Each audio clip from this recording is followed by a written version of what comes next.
जैसे मैं actually cameraman बनना चाहता था। ओके डस्टर वाला किस्सा भी वो ऐसा नहीं था कि बिल्कुल 5 की स्पीड पे चलते पंखे पे आपने मार दिया। तो स्ट्रगल के दिनों में मैं स्टेशन पे सोता था। 3 नाटक करने के बाद मुझे अपने बारे में बहुत एक मुगालता हुआ कि मैं एक्टर बहुत अच्छा हूँ और बम्बई मेरा ही इंतज़ार कर रहा है, तो मुझे चले जाना चाहिए जी। बट फ्रैंकली मुझे लगता है कि अगर उस समय मैं क्रिकेट खेल लेता तो ज़्यादा बेहतर सिचुएशन में होता। तो मैंने कहा यार ये तो कांड हो गया, एक शब्द नहीं लिखा है। तो हाँ, उस वाले में एनसीसी का जूता जो है जूता, वो यस, लास्ट में वो 3 दोस्तों में से एक ने उछाला था, जो हमने आज तक डिस्क्लोज नहीं किया। डिस्क्लोज नहीं किया। हालांकि उसमें हो गया था डिस्क्लोज, लेकिन मुझे लगता नहीं कि बहुत लोगों ने ध्यान से सुना उस चीज़ को। But okay, that was. तो क्या आप यहाँ पर आज डिस्क्लोज करना चाहेंगे?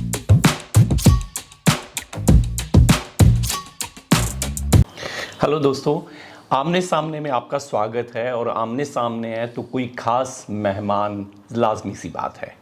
यहाँ पर हम आज जिस मेहमान के बारे में बात कर रहे हैं, ज़्यादातर जो मेहमान आते हैं वो किसी ना किसी फील्ड से, एक फील्ड से जुड़े हुए होते हैं। या यूँ कहिए कि अगर वो कलाकार हैं तो कला में उनका नाम होता है। कोई सिंगर होते हैं तो सिंगर हमारे साथ में होते हैं तो वो सिंगिंग में बहुत उनका नाम होता है, या सिंगिंग में बहुत बहुत काम करते हैं। कोई क्रिकेटर हैं तो क्रिकेट की दुनिया में उनका बहुत बड़ा नाम होता है। और ऐसे में आज हमारे साथ में जो कलाकार हैं वो क्रिकेट भी बहुत अच्छा खेलते हैं, सिंगिंग भी बहुत अच्छी करते हैं, गिटारिस्ट भी हैं, गिटार भी बहुत अच्छा बजाते हैं, और कहा जा सकता है कि राइटर भी बहुत अच्छे हैं, डायरेक्शन पे भी उन्होंने काम किया है। और ऐसे में एक बेहद ख़ास मेहमान, बेहद ख़ास कहा जा सकता है कि कला की दुनिया में, एक्टिंग की दुनिया में उन्होंने बहुत नाम कमाया है। बेहद खूबसूरत कहा जा सकता है मासूम चेहरे वाले और बेहद ख़ास हमारे वरुण बड़ोला जी। आइए बात करते हैं वरुण बड़ोला सर से। बहुत बहुत स्वागत है, प्रणाम, नमस्कार। सर, मैं शुरुआत करना चाहूँगा क्योंकि अगर हम देखें इलाहाबाद और दिल्ली, आपका बेहद ख़ास संबंध रहा है। और ख़ास तौर पे अगर हम दिल्ली की बात करें तो यहाँ पर ज़्यादा से ज़्यादा टाइम आपका शुरुआती दौर से यहीं पर गुज़रा है। दिल्ली में आप जो हैं यहाँ पैदा हुए, शायद उसके बाद इलाहाबाद गए और फिर वापस दिल्ली आए। तो क्या कहना चाहेंगे शुरुआत को लेकर के अपने? अपनी पैदाइश तो मुझे याद नहीं है बहुत छोटा था बट उसके बाद इलाहाबाद जाना हुआ क्योंकि पिताजी नॉर्दर्न इंडिया पत्रिका में काम कर रहे थे उस समय। और कुछ 2.5-3 साल के बाद वहाँ से हम लोग वापस आए और that was way back in 79। और फिर दिल्ली में हम लोग ग्रीन पार्क में रहे कुछ 10-11 साल। और 10-11 साल के बाद फिर इस घर में शिफ्ट हुए। मैं सरदार पटेल विद्यालय में पढ़ता था जी। और वहाँ से ख़त्म करने के बाद फिर डीएवी कॉलेज से मैंने अपनी स्नातक की डिग्री हासिल की। और स्कूल वगैरह में भी मतलब फ्रैंकली म्यूज़िक ग्रुप में था। थिएटर वेटर करने का मन बहुत करता था, लेकिन मुझे कभी सेलेक्ट किया नहीं गया किसी भी प्ले में। कारण क्या है मुझे नहीं पता। तो मैंने जितने भी प्लेज वगैरह हुए हैं स्कूल में, वो पीछे की लाइन में खड़े होकर गाना गाया है सब में, वैसा वाला। खैर वो चीज़, वो दौर ख़त्म हुआ। फिर थिएटर करना शुरू किया। 2 नाटक करने के बाद, नहीं 3 नाटक करने के बाद मुझे अपने बारे में बहुत एक मुगालता हुआ कि मैं एक्टर बहुत अच्छा हूँ और बम्बई मेरा ही इंतज़ार कर रहा है, तो मुझे चले जाना चाहिए जी। तो 22 साल की उम्र में मैं बम्बई गया और वहाँ जाके पता चला कि नहीं, मैं एक्टर उतना अच्छा हूँ नहीं अभी। एंड सो बेसिकली मतलब 22 साल की उम्र में बम्बई गया था, मुझे लगता था मैं बहुत लेट हो चुका हूँ। पर 27 साल के बाद अब मुझे लगता है कि नहीं, अभी बहुत वक्त बाकी है इत्मीनान से। सो या it's been It's not been a very smooth journey, but I was not really looking for a very smooth journey myself. कुल मिलाकर ये लुबे-लुभाव है आपके सामने जो बैठा है पिछले कई सालों का। सर, अगर जैसा भी आपने स्कूलिंग को लेकर के भी बात करेंगे, लेकिन जो अभी आपने कहा कि आप 22 साल की उम्र में मुंबई चले गए, लेकिन मुंबई जाने का एक आपका एक ख़ास किस्सा है कि शायद आपने कोई नसीरुद्दीन शाह सर की कोई एक इंटरव्यू देखी थी शायद। एक शो था बैक पाइपर सितारों का कारवां, जिसमें कि उन्होंने ये बात कही थी कि यार मेरे एक भाई ने तय किया कि उसको आर्मी ज्वाइन करनी है 15-16 की उम्र में। कोई डॉक्टर कोई इंजीनियर बनने की बात करता है, तो मैंने भी ये तय किया कि मुझे एक्टर बनना है। और बात भी सही है, जो लोग मतलब डॉक्टर बनने के लिए इम्तिहान देते हैं, नहीं पास होते, फिर कुछ ना कुछ और तो करते हैं। बिल्कुल। जो इंजीनियरिंग नहीं पास कर पाता वो भी कुछ ना कुछ करता है। जी। सो द आइडिया वाज कि भाई जो आप करना चाहते हो कम से कम एक अटेम्प्ट तो मारो उस तरफ। एंड वेल, कई लोगों को इस बात की परेशानी होती है कि फैमिली वाले बहुत कंजर्वेटिव होते हैं इस तरीके से कि हम हिंदुस्तान में जैसे, एंड स्पेशली आप यूपी, जो उस समय तो यूपी था, उत्तराखंड बाद में बना। जी। बहुत सारे लोग ऐसे थे जो कि अपने बच्चे को जो है वो यूपीएससी के एग्ज़ाम की ही तैयारी करते देखना चाहते थे। और लेकिन लकीली मेरे परिवार में ऐसा कोई प्रेशर था नहीं। मैंने बोला मुझे एक्टर बनना है, so I was at complete liberty to choose a career for myself, which I did, और मैं बम्बई आ गया। जी, उसमें ये भी एक ख़ास बात है कि आपके पिताजी ने सिर्फ आपको जाने का टिकट दिया था राजधानी का, कि भाई चले जाओ, जब आना होगा तो खुद कुछ करके वापस आना, जब आने का मन हो। हाँ, मतलब वो उन्होंने जीना इसी का नाम है बात शो में बात कही थी, which was true. But fact ये है कि मैं जब गया भी था बम्बई, तो उस समय एक जब मेरी 19 साल की उम्र थी, तो मैं एक होम शॉपिंग वो था शो, उसका नाम था डीज होम शॉपिंग क्लब। अब ये मुझे भी याद है, दूरदर्शन पे आता था, पहला ऐसा होम शॉपिंग। हाँ, होम शॉपिंग का वो था। मैं उसकी स्क्रिप्ट लिखा करता था। अच्छा। और मुझे 5,000 रुपये महीने के मिलते थे उसमें। गुड। तो टॉकिंग अबाउट 92, 93, 94, और 5,000 रुपये कमाने तो शुरू किए थे, लेकिन वो खर्च कैसे होते हैं इस बात का मुझे कभी कोई आइडिया था नहीं। उस समय तक तो बिल्कुल नहीं था। तो मेरा बैंक अकाउंट जो है वो हमेशा भरा रहता था। ओके। पैसे काफ़ी होते थे मेरे पास उस समय। तो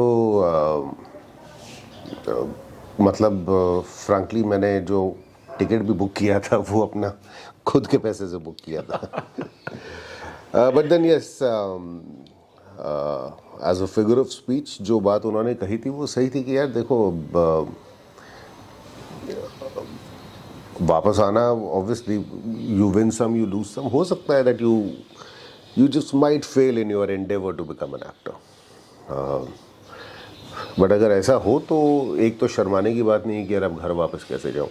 जी। बट हाँ, ये है कि अगर आप जा रहे हो तो then give it your best shot. Yes. फिर वो हाफ कुक्ड कि अरे नहीं, वो ऐसी, मैंने बहुत सारे अपने दोस्तों को वापस जाते देखा है, और बहुत सारे दोस्तों को इंडस्ट्री और बम्बई दोनों को कोस कर वापस जाते देखा है कि क्या शहर है ये, क्या ज़िंदगी है, सब कुछ। मुझे कभी भी उस शहर और उस ज़िंदगी से ना कोई गुरेज था, ना मुझे कोई परेशानी थी, क्योंकि ना मेरे लिए वो शहर इम्पोर्टेंट था, वो ना वो ज़िंदगी जो मुझे जीनी पड़ रही थी वो इम्पोर्टेंट थी। एक काम मुझे करना था जो कि मुझे पसंद था, एक्टिंग करने का। तो सही मायनों में इनिशियली सारा का सारा ध्यान जो है वो वहीं पे था। तो मैंने कभी बहुत ज़्यादा, मतलब लोग जो बोलते हैं कि मैं यहाँ सोया वहाँ सोया स्ट्रगल के दिनों में, घर मेरे पास हमेशा से था। जी, आपकी सिस्टर वहाँ पे थी क्योंकि वो तो मैं पहले 1 साल ही रहा वहाँ पे। हाँ, उसके बाद में आपने अपना उसके बाद लेकिन मैं करता गया था कि वो हर महीने का आपको खर्चा, वो जो महीने का आपको ऑब्वियसली रेंट देना पड़ता है, तो मैं उतने पैसे जुटाता था कि यार मुझसे 11 महीने का किराया एक साथ ले लूँ, मैं कोई डिपॉजिट नहीं दे सकता। ओके। और लोग मान जाया करते थे कि ठीक है यार 11 महीने का डिपॉजिट लेके अगर सो कम से कम ये हो कि आपको घर से तो कोई ना निकाले। एंड उसके अलावा कभी आपके पास खाने के पैसे नहीं है तो नहीं है यार, कोई बात नहीं, क्या परेशानी है। बिल्कुल। बहुत बार मुझे एक बार मतलब बांद्रा से मैं वापस आया था गोरेगांव अपने घर, क्योंकि प्रोडक्शन ने पैसे नहीं दिए थे, मतलब उस महीने का चेक, ओके। और मैं खाली था बिल्कुल, मुझे उससे भी परेशानी नहीं है। सो ठीक है, ये काम आपको अगर करने पड़ गए तो स्ट्रगल के दिनों में मैं स्टेशन पे सोता था या ये करता था वो करता था, मतलब कईयों के लिए वो बहुत बड़ी बात होती होगी, मुझे नहीं लगता कि वो बहुत ज़्यादा बड़ी बात है। करना भी पड़ गया तो मतलब ऑब्वियसली आप उसी लायक थे ना, उस समय अपना शहर छोड़ कर आए थे, ऐसा तो था नहीं कि किसने तार भेजा था कि आओ एक्टिंग करो। सो वो तो स्ट्रगल का पार्ट रहेगा ही रहेगा। सो बहुत सी ऐसी चीज़ें हुई हैं जो कि आप सोच के लगता है कि यार okay, I was good enough to survive those moments, those difficulties, but then so be it. तो यानी कि माना जाए तो आपके ज़िंदगी में भले कैसी भी मुश्किलें आईं, लेकिन आपकी हिम्मत ने जवाब नहीं दिया। आप पूरे दिलो दिमाग से, पूरे जज्बात के साथ में आप जुटे रहे, तभी इस मुकाम पर पहुंच पाए। नहीं सर, ये हिम्मत विम्मत जो है ना, ये बहुत ओवररेटेड टर्म हो जाते हैं कभी। ओके। सारा खेल जो है वो यहाँ इस बिल्कुल। दो कानों के बीच में ही है। वरना बहुत सारे लोग हैं जिनकी आज तक हिम्मत जवाब नहीं दे रही, वो कुछ ना कुछ कोशिश कर रहे हैं करने की, लेकिन फिर भी कुछ नहीं हो रहा है। अब आप इसको हिम्मत कहेंगे या बेवकूफ़ी कहेंगे? क्योंकि मतलब ज़िंदगी निकल चुकी है आपकी, अब तो आपको ये समझ में आ जाना चाहिए था कि आप शायद नहीं बने हैं, नहीं बने इस काम के लिए आप, लेकिन फिर भी कुछ और करने को तैयार नहीं है जी। तो मतलब ये वही वाली चीज़ है कि मैं जो हूँ, मुझे शौक़ होता कि मैं पायलट बनूँ। जैसे मैं एक्चुअली कैमरामैन बनना चाहता था। ओके। लेकिन परेशानी ये थी कि जब मैं दिल्ली में था तो मुझे यही पता था कि FTI जाके आप कोर्स करते हैं और उसके बाद आप कैमरामैन बनते हैं जी। किसी को असिस्ट करके कैमरामैन बना जा सकता है, इस बात का मुझे इल्म नहीं था। ओके। अब उस समय लेकिन परेशानी ये थी कि आपको साइंस ग्रेजुएट होना ज़रूरी होता था to get into the FTI, अपना फोटोग्राफी और कैमरा सिनेमाटोग्राफी के कोर्स के लिए। जी। हाँ, मैंने स्कूल में साइंस ली होती तो आज तक मैं स्कूल में ही होता, मैं बाहर नहीं निकला होता। तो जी। अब ठीक है, वो सपना था, लेकिन आपको ये एडजस्टमेंट्स करने पड़ते हैं, आपको जितना भी प्यार हो, बट सी यू, ज़िंदगी वैसे भी मुश्किल ही रहने वाली है। अब आप उसको ज़बरदस्ती जो है कि एक सब्जेक्ट जो आप पास ही नहीं कर सकते, आप वो ले लें सिर्फ इसलिए क्योंकि आपको सिनेमाटोग्राफी करनी है, तो वहाँ पे फिर एडजस्टमेंट्स करने पड़े। एक्टिंग का शौक़ हमेशा से था, बट फ्रैंकली कैमरा अभी भी जो है मैं अच्छा हैंडल कर लेता हूँ। वो बाद में जब मुझे पता चला तो फिर मैंने एक्चुअली असिस्ट किया कैमरा डिपार्टमेंट में, ये समझने के लिए कि मैं हर डिपार्टमेंट में 5-5, 6-6 महीने काम कर चुका हूँ। तो कर चुके हैं। शुरू मैंने कॉस्ट्यूम से किया था, जी, फिर मैं बिल्कुल। डायरेक्शन में गया, साउंड का काम मैंने जो है नया दौर नाम का सीरियल था उसमें सीखा। कैमरा जो है वो बाकी अपने सारे शोज़ में मतलब जितने, वो एक समय के बाद कैमरामैन सारे के सारे दोस्त बन जाते हैं, तो अच्छा आज मैं ऑपरेट करने वाला हूँ। फिर उन लोगों ने मुझे बेसिक लाइटिंग करनी सिखाई, फिर वो थोड़ा और बेटर मैंने उसको अपने आप को किया उसमें। सो फ्रैंकली मैं कुछ 6 महीने के लिए मैंने लगातार फोकस पुलिंग का काम किया ना, बहुत ही इंट्रिकेट काम है। अब तो खैर बहुत दिनों से ट्राई नहीं किया मैंने, but I was a pretty good focus puller. Okay. तो अब ये सिर्फ इसलिए कि शौक़ है, मतलब बेसिकली फिल्म मेकिंग का शौक़ था, तो मैं हर डिपार्टमेंट में जो जो कर सकता था, जो जो सीख सकता था, वो आज भी मैं घुस के अल्टीमेटली भी राइटिंग जब शुरू की तो वो भी तो सीखना ही पड़ा। बिल्कुल बिल्कुल। हाँ, पर वो जो आप बात जहाँ से हमने शुरू की थी, वो जज्बा और ये सब कुछ चीज़ें आपके पास ऑप्शन कुछ रह नहीं जाता ना। लाइफ आपको वहाँ उस जगह पर, उस मकाम पर अपने आप उस रास्ते पर ले जाती है जहाँ आपकी मंजिल होती है। प्रॉबेबली या जी, दैट इज आल्सो क्योंकि अ वे ऑफ लुकिंग। एग्जिस्टेंस जो है वो आपके लिए, आपने अपने लिए बहुत कुछ सोचा होता है, बट एग्जिस्टेंस उसके अलावा बहुत कुछ सोच करके चलती है। तो होता वही है जो एग्जिस्टेंस ने आपके लिए तय किया होता है। हम पीछे की तरफ जाते हैं और आपकी बचपन को लेकर के बात करते हैं, ख़ासतौर पे आपकी स्कूलिंग को लेकर के। तो अगर हम आपकी स्कूल लाइफ को लेकर बात करें तो हमने सुना है कि आपकी स्टडी जो है उसको लेकर के, या आप बहुत ज़्यादा नॉटी बहुत ज़्यादा थे, बहुत ज़्यादा शरारती। ख़ास तौर पे कहा जाए कि आपकी जो सिस्टर हैं उनके पास में शिकायतें जो हैं आती रहती थी। नहीं, वो इसलिए नहीं कि मैं शरारती था, वो इसलिए अच्छा। थी कि मुझे पढ़ने में बिल्कुल इंटरेस्ट नहीं था। जी। और टीचरों को भी जो है लगता था अच्छा इसकी दो बहनें तो उन्हीं को बुला के और सुनाते रहो। वो परेशान हो चुकी थी कि यार तेरी हर दूसरे दिन टीचर मुझे बुला लेती। एंड वो सही था गलत था वो अलग बात है अपने आप में। फ्रैंकली मैं शरारती बिल्कुल भी नहीं था। Okay. I was an agile kid, लेकिन उपद्रवी ऐसा नहीं था कि मतलब मैं चीज़ें तोड़ दूं या फिर ये सब कुछ, वैसा कुछ नहीं। मुझे खेलने का शौक था। नहीं, वो एक डस्टर वाला किस्सा है आपका। हाँ, डस्टर वाला किस्सा भी वो ऐसा नहीं था कि बिल्कुल 5 की स्पीड पे चलते पंखे पे आपने मार दिया। ओके। वो ये था कि आप डस्टर को रखते थे, वो जैसे ही पंखा चलना शुरू होता था तो ऑब्वियसली फिजिक्स का लॉ है, वो किसी के ऊपर गिर जाएगा, और वो भी जोर से नहीं गिरता था, मतलब ऐसे आके। तो हाँ, उस वाले में एनसीसी का जूता जो है जूता, वो यस। लास्ट में वो 3 दोस्तों में से एक ने उछाला था, जो हमने आज तक डिस्क्लोज नहीं किया। डिस्क्लोज नहीं किया। हालांकि उसमें हो गया था डिस्क्लोज, लेकिन मुझे लगता नहीं कि बहुत लोगों ने ध्यान से सुना उस चीज़ को। बट ओके, दैट वाज तो क्या आप यहाँ पर आज डिस्क्लोज करना चाहेंगे? क्योंकि अगर पहले हो चुका है तो एक बार दोबारा से नहीं, फिर वही एपिसोड देख लीजिए, ज़्यादा बेहतर है वो। तो I think I just about हो ही गया था, बस मैं और कुलीन दोनों के दोनों बोलने वाले थे। बट मैंने देखा नहीं बहुत समय से वो episode, but probably people can revisit and see. Okay, okay. तो जैसा आपके पापा ने एक जगह पर ये भी कहा कि जब आप पेरेंट टीचर मीटिंग में जब हम जाते थे तो वहाँ पर ये होता था कि भी दोनों सिस्टर तो 15 मिनट में निपट जाते थे, और आपके लिए उनको 1 घंटा जो है वहाँ पर लगाना पड़ता था पेरेंट टीचर मीटिंग को लेकर के। तो उसको लगाना लेके पड़ता था। वो कहूँगा क्या उस चीज़ के बारे में, मतलब जैसे कि मेरे माँ बाप से बात करके ही जो है एकदम से मुझे भगवान मिल जाने वाले थे ना, कि अच्छा अब इसका ध्यान अब हर चीज़ में जो है बहुत अलग तरह से लगने लगेगा।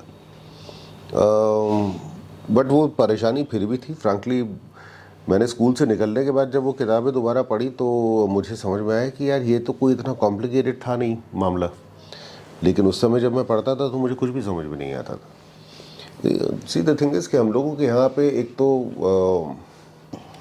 अब मैं स्कूल को बिल्कुल इसके लिए दोषी नहीं मान रहा हूँ या कुछ भी है, लेकिन एक एजुकेशन सिस्टम की परेशानी तो थी।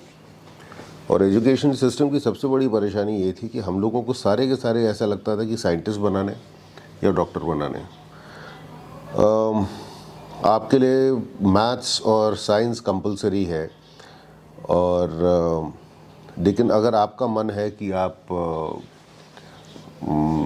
किसी भी कला के क्षेत्र में अगर आपका रुझान है या कुछ है, उसके लिए बहुत ज़्यादा आउटलेट्स थे नहीं। I was lucky to be in a school जहाँ पे कि आपको वो मौके दिए जाते थे। बहुत सारे स्कूल ऐसे थे जो इस तरफ बिल्कुल भी तवज्जो नहीं देते थे, और बहुत सारे ऐसे बच्चे हैं जिन्होंने कि 9वीं और 10वीं में स्कूल छोड़ दिया सिर्फ इसलिए क्योंकि उनसे वो सब्जेक्ट पास हो ही नहीं सकते। तो आपने इतने सारे लोगों को एजुकेशन से महरूम रखा सिर्फ इस वजह से क्योंकि नहीं, आपके बच्चे जो हैं वो 9th और 10th में तो साइंस उनको पार करनी ही करनी है। वो मुझे नहीं समझ में आता कि वो कितना सही है या कितना गलत। बट या the fact was that I was never interested in studies. Languages में अच्छा था, हिस्ट्री मुझे पसंद थी। मैं आज भी अगर किताबें पढ़ता हूँ तो या तो वो ऑटोबायोग्राफीज़ होती हैं या फिर हिस्ट्री से रिलेटेड कोई किताब होगी। मुझे फिक्शन पढ़ना पसंद नहीं है, जो कि मैं आज भी नहीं पढ़ता। ओके, तो अभी हम अगर बात करें आपके स्कूल फ्रेंड्स को लेकर के, तो आपके इतने सारे स्कूल फ्रेंड्स रहे हैं और बहुत सारे लोगों ने एक अलग मुकाम जो है हासिल किया है। ख़ास तौर पे जैसे अजय जडेजा जी की बात करें तो he is also I think 1 साल सीनियर थे शायद वो आपसे। हाँ, अभी परसों ही मैं और वो बैठे हुए एक लाइव कर रहे थे। जी, मैंने देखा वो लाइव। वो होटल में मैं कुलीन को मिलने के लिए गया था, जी वही डस्टर वाले जो उस शो में मौजूद जी थे। जी जी। तो लोधी होटल में उसका ऑफिस है, तो मैं अंदर कॉफ़ी शॉप में बैठा हुआ इंतज़ार कर रहा था, तो उसने फ़ोन किया कि अरे कॉफ़ी शॉप में कहाँ। तो मैं बाहर निकल आया देखने के लिए कि ये कहाँ पर है, तो जड्डू बैठा हुआ दिखाई दे गया। तो and we ended up doing, Nikhil भी वहाँ पे आए हुए थे। तो जडेजा को समझाने के चक्कर में कि यूट्यूब पे लाइव कैसे जाया जाता है, तो निखिल नाज, मैं और अजय जो है, हम एक लाइव कराए वहाँ पे। सो हाँ, बट अजय जडेजा तो है ही है। मतलब my school has produce somewhat 11 to 12 Ranji players, some 5-6 internationals. So उन सब के साथ नहीं, मुरली से मैं सीनियर था, उस समय तक मैं स्कूल छोड़ चुका था। बट राहुल संघवी और मैं, हम लोग क्लासमेट थे। तो एक्चुअली मैं, राहुल और कुलीन, हम लोग प्रॉबली सबसे पुराने दोस्तों में से हैं, जो कि अभी मुंबई इंडियंस के मैनेजर हैं। जी लेफ्ट आर्म स्पिनर थे, इंडिया खेले हुए हैं। उसके अलावा फिर मुरली कार्तिक जूनियर थे। दीपदास गुप्ता के अगेंस्ट हम लोग अंडर 15 टूर्नामेंट खेले थे। दिल्ली चैंपियंस जब थे तो उनकी टीम को हराया था उनकी NITs टीम के को मुकाबले हराया था। जी में। विवेक राजदान सीनियर हैं, वो इंडिया खेल चुके हैं। एक दो और भी हैं, याद नहीं आ रहा अभी। ओके। बट आपका क्रिकेट में इतना रुझान था या फिर आप बहुत अच्छा क्रिकेट अपनी तरफ से खेलते थे, जैसा भी आपने बताया कि आपने हराया भी था तो आपकी टीम ने, तो क्रिकेट को करियर क्यों नहीं चूज़ किया आपने? एक तो दूसरे को क्या दोष देना, मुझे नहीं लगता कि मैं उतना टैलेंटेड था। और अगर रहा भी होऊंगा तो उस समय वो जो एक डिसीजन था कि यार या तो क्रिकेट खेल लो ढंग से या फिर पढ़ लो, वो डिसीजन मैं नहीं ले पाया। क्योंकि मुझे लगा कि सबकी उम्मीदें यही होंगी कि यार ना पढ़ाई की ना कुछ किया। बट फ्रैंकली मुझे लगता है कि अगर उस समय मैं क्रिकेट खेल लेता तो ज़्यादा बेहतर सिचुएशन में होता, क्योंकि जब नवी में भी था तो ये मेरे दोस्त मुझे बताते हैं कि probably I was third or the fourth fastest in my school.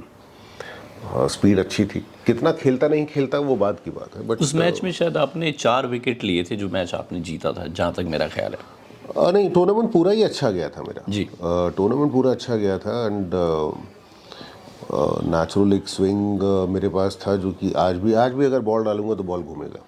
Okay. तो बट देन वो खैर, वो तो अब बेमानी बातें हैं कि क्या हो सकता था, बिकॉज इसके साथ परेशानी यही है कि you don't get to see the flip side of the coin। Yes yes yes, क्योंकि अगर आप क्रिकेटर होते, ठीक है, तो हमारा जो ये जो आपका वरुण बडोला एक्टर वाला जो अवतार है वो हमें शायद देखने को नहीं मिलता। जो राइटिंग है आपकी वो बेहद खूबसूरत है, वो हमें शायद देखने को नहीं दिल्ली से क्रिकेट खेलना आसान भी नहीं है। जी, उस समय तो बिल्कुल नहीं था। खैर जी, तो अगर हम बात करें आपकी दोनों सिस्टर्स के बारे में, अलका और जो है कालिंदी, वो भी दोनों आरजे हैं। तो दोनों आरजे नहीं है। अच्छा, ओके। कालिंदी आरजे थी, अब तो नहीं है। अच्छा। उसने दिल्ली FM से शुरू किया था, ऑल इंडिया रेडियो FM से। उसके बाद रेडियो मिर्ची में थी, फिर बिग FM में थी। तो अब तो वो अपना खुद का एक उसका यूट्यूब चैनल है जिसमें वो अपने स्टोरीज वगैरह पढ़ती। अलका तो बाकायदा एक्ट्रेस है। ओके, यस, उन्होंने शायद कुमकुम भाग्य में शायद कुछ 2-3 सीरियल में शुरुआत में ही रोल किए थे, शायद 2-3 सीरियल्स में उन्होंने। नहीं, उसने बहुत, इनफैक्ट क्वीन फिल्म अगर आपने देखी होगी तो कंगना की माँ बनी थी उसमें। अच्छा, ओके। बजरंगी भाईजान में करीना की माँ बनी थी। तो she does a lot of work. Okay, बहुत रेगुलरली टेलीविजन करती है। Probably you are mistaking. Yes, शायद। ओके, तो अगर हम बात करें कि जब आप इंडस्ट्री में आए तो आपने बताया कि जैसे शुरुआत में आपने जो है असिस्ट किया, ओके, एंड देन ऐसा क्या आपके माइंड में आया कि आपने सोचा कि नहीं मुझे जो है एक्टिंग की दुनिया में जाना है? नहीं, मैं एक्टिंग करने के लिए गया था, असिस्ट मुझे करना पड़ा अपना घर चलाने के लिए। बहुत सिंपल सी चीज़ है। फ्रैंकली मैं बहुत बुरा असिस्टेंट था शुरुआत में, क्योंकि मुझे एक पैसे का इंटरेस्ट नहीं था। एक तो पहले ये नहीं पता था कि असिस्टेंट के काम होते क्या हैं। फिर जब समझ में आने शुरू हुए तो मुझे लगा यार ये तो बहुत बोरिंग है। लेकिन फिर धीरे धीरे करके मैं I think after the 26th episode of नया दौर जो हम लोग बना रहे थे शो, तो तिशु भाई ने बोला कि यार ये अब मैं ही लिखूँगा। तो भाई ने लिखना शुरू किया और साथ में ये तय हुआ कि डायलॉग्स वरुण करेगा, क्योंकि मैं बीच बीच में जो है ना कुछ एक सीन्स वगैरह लिखता रहता था। एक एपिसोड मैंने भाई के लिए लिखा था जो शूट नहीं हुआ कभी भी, but this one show that he was making. तो उसको आइडिया था कि हाँ ये लिखता तो है। तो लिखते लिखते फिर ये होने लगा कि अच्छा असिस्ट भी कर रहा है, लिख भी रहा है। तो हमारी राइटिंग तो कभी कभी ऐसी होती थी कि अगला सीन लिखा नहीं है, तो यहाँ एक सीन की शूटिंग चल रही है, मैं अंदर बैठ के एक सीन लिख रहा हूँ। तो लेकिन तब तक भी असिस्टेंट में बहुत ही मैं वाहियात था, अंटिल वन डे जब तिशु भाई को ये अपना दिल से लिख रहा था तिशु भाई, तो उसकी शूट शुरू होनी थी अपने दिल्ली शेड्यूल की, और एडिट पे हम लोग मिले और उसने बोला कि अच्छा अब क्या करोगे, मैं तो जा रहा हूँ कल। तो मुझे लगा यार भाई एपिसोड का क्या करेंगे। बोलते देखो कल सुबह आओ, घर पे बैठ के कुछ देखते हैं। और तो मैं अगले दिन सुबह घर पे गया भाई के, उसका सामान पैक करवाया, उसको एयरपोर्ट के लिए रवाना किया, काम कुछ नहीं हुआ। तो ऐसे ही मैं बैठा हुआ था घर पे। उसके जाने भाई के जाने के बाद तो तुलिका जो तिशु भाई की पत्नी है, उनसे बात हो रही थी। मैंने कहा यार ये तो कांड हो गया, एक शब्द नहीं लिखा है, and we have to start shooting in probably next week. 10 दिन ऐसी कुछ बाकी थे। तो मैं बोला कि तो तुम लिख रहे हो ना? मैंने कहा मैं कहाँ से लिख रहा हूँ। बोलते नहीं वो तो तिशु बोल के क्या, हमने पूछा था उसको कि तो उसका क्या होगा। उसने बोला नहीं वरुण लिख लेगा यार, वो अच्छा लिखेगा, डोंट वरी अबाउट इट। मुझे तब रियलाइज़ हुआ कि बाकी सबको शायद मेरे अंदर कुछ ऐसा नज़र आता है जो मुझे अभी तक खुद नज़र नहीं आया। एंड सो वही है कि मतलब दूसरों को इतना कॉन्फिडेंस है आपके ऊपर, पर आपको खुद ही नहीं समझ में आ रहा है कि आपकी ज़िंदगी किस तरफ जा रही है। उस दिन के बाद से if I was going south I started going north. वो मोमेंट ऑफ ट्रूथ था जहाँ पे कि मतलब मेरी ज़िंदगी बदल गई। उसके बाद overnight I became a brilliant assistant. मतलब 50 की भीड़ भी है सेट पे, अगर I could just handle everything single handedly. उसके बाद फिर मतलब एक समय ऐसा था कि डायरेक्शन करते हुए डायरेक्टर की कुर्सी पे बैठ के तिशु भाई को कुछ ज़्यादा करना नहीं पड़ता था इफ आई वाज अराउंड। तो वो वक्त निकला, फिर उसमें नया दौर लिखा, डायलॉग्स किए उसके, एक बेस्टसेलर लिखा भाई के लिए।